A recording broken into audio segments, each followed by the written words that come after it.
Welcome in, everybody. The popular home office show coming at you. LFFL Primetime. Everything you need to know in about 5 minutes. We had some really exciting games this week. I want to get caught up to date and look ahead to championship week in most of our leagues. Let's start in the original league semifinal number one. Josh pulls out the win over Greg. The game was actually not as close as those scores indicate. Josh actually benched the Chargers defense, apparently worried about negative points.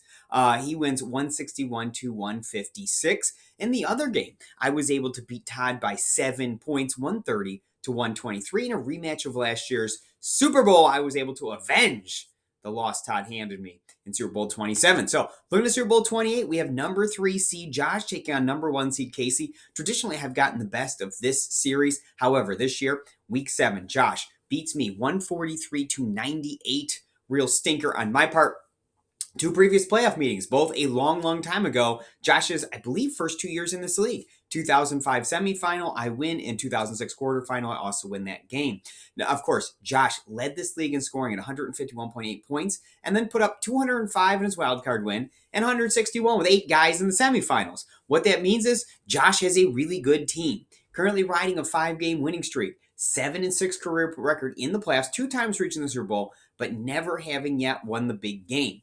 My team finished in style, winning my last 3 with at least 157 in the regular season. Had a down week in the playoffs, but I did move on, so I'm now on a 4-game winning streak. I was second in the league at scoring at 141.6, so top 2 teams in scoring, playing each other in the Super Bowl. That's the way you like to see it, right? After losing last year's Super Bowl, I'm back looking for title number 10.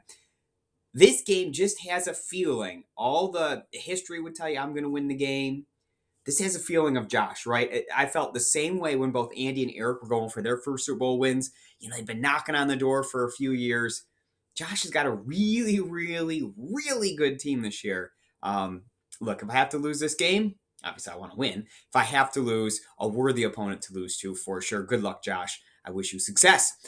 LFFL2, we are down to 2. Eric and Bill both get wins this week. Phil drops a stinker to Todd, meaning we have a 2-game cushion from Eric and Bill down to Phil and myself, who also garnered a win. Greg also winner this week. Eric and Bill play each other this week. That's right. So one guaranteed to win. Phil and I officially eliminated from this thing. Eric or Bill is going to be your champion.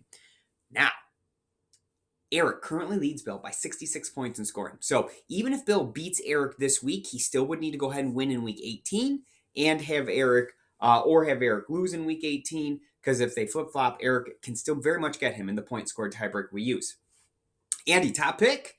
Andy and Greg play this week. Andy currently a 1-game cushion there, and Greg is up about 55 points in the point scored category. So Andy would lock in the first pick with a loss to Greg this week. Other action this week, Phil and myself taking each other on in a battle for second place.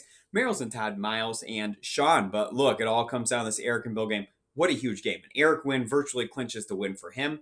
Bill win puts him in a great spot this week. Good luck to both of you too. However, Bill and Eric played in this league, the LFFL 3. It was Eric coming out with the 88-78 win over Bill, upsetting the number 1 seed. Your defending champion is moving on to the Super Bowl to defend that championship. Who's going to defend it against? Sean! Oh my goodness. All day, Thursday night, Saturday, Sunday, it looked for sure like this was going to be a Greg win. Sean was scoring no points. Sean did have Cam Akers. Cam Akers comes through with a massive game for Sean, puts him in the lead. Still looked like Greg might come back. Stinker from Mike Evans, a meh game last night from Austin Eckler. Not quite enough to pull him back in there.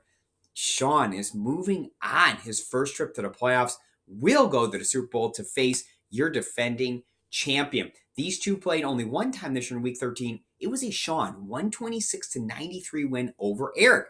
As I said, Sean making that first playoff trip, and he led this league in scoring by a considerable margin, 103.7 points per game. After winning his first LFFL 3 playoff game, he's now won 3 of his last 4. But look at the defending champ. Eric has won 9 of his last 10. His only loss in his last 10 games is that Week 13 game to Sean. He is up to a 12-7 career playoff record. This is his 7th playoff trip in 8 years. This is his 4th Super Bowl trip in 14 years in this league. He has been an excellent competitor in this league. Now, after he won the Super Bowl last season, dropping the previous 2 trips he'd been, and he was 6th in the scoring this year. So his average scoring was not near where Sean is. However, as of late, he's been absolutely on fire. Can Eric get it done? Can he go for the repeat? Or does Sean win his first ever LFFL3 title? We shall see.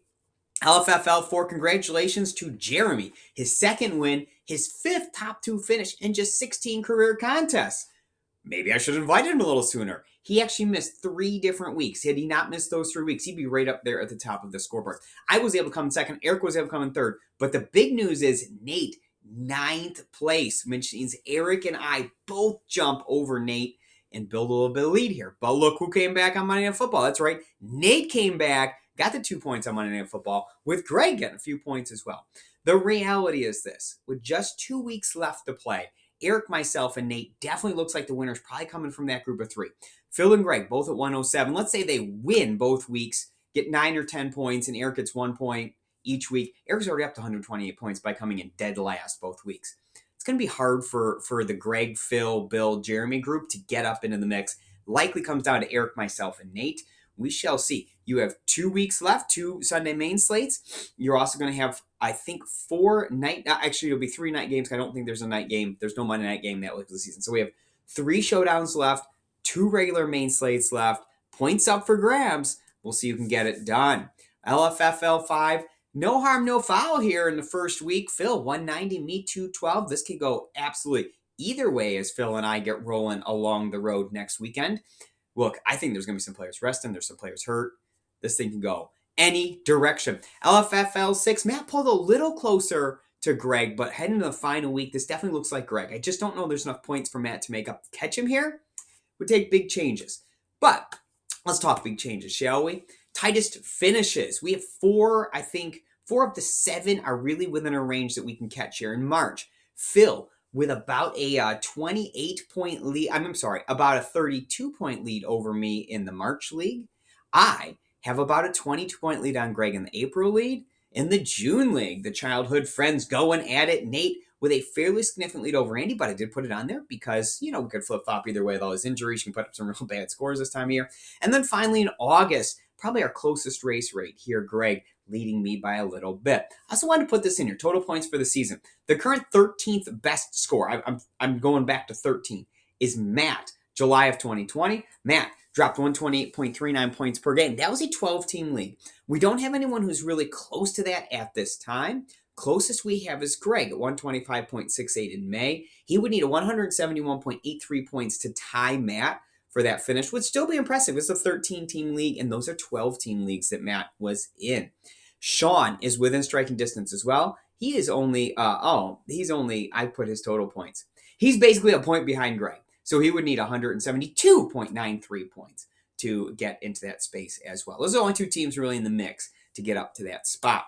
Now, LFFL 7, of course, congratulations to Matt. LFFL 8, Todd is closing on victory. There's only 1 week left to play over here. I know the website says 2. I'm not sure how it got changed. We only did 17 weeks last year. Therefore, we're only doing 17 weeks this year.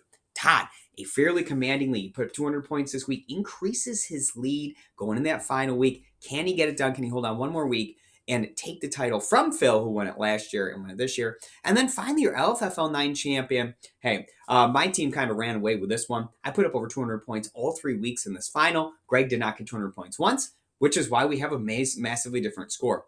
So you know what that means? Matt Merrill, Casey Simons, your 2 original members of this league, are your first 2 champions in the year of our Lord 2022. Congratulations, Matt. I hope we can keep these old schools rolling. Todd looks good over there. Phil and I playing over there. I got Josh. Eric's got Sean. Oh, we can get it done. Oh, we can get it done, friends. Hope you have a great time this week, no matter where your championships are or what your teams are doing. Have fun this week. I'll be back to tell you all about kind of wrap the season up next week. We'll talk to you then.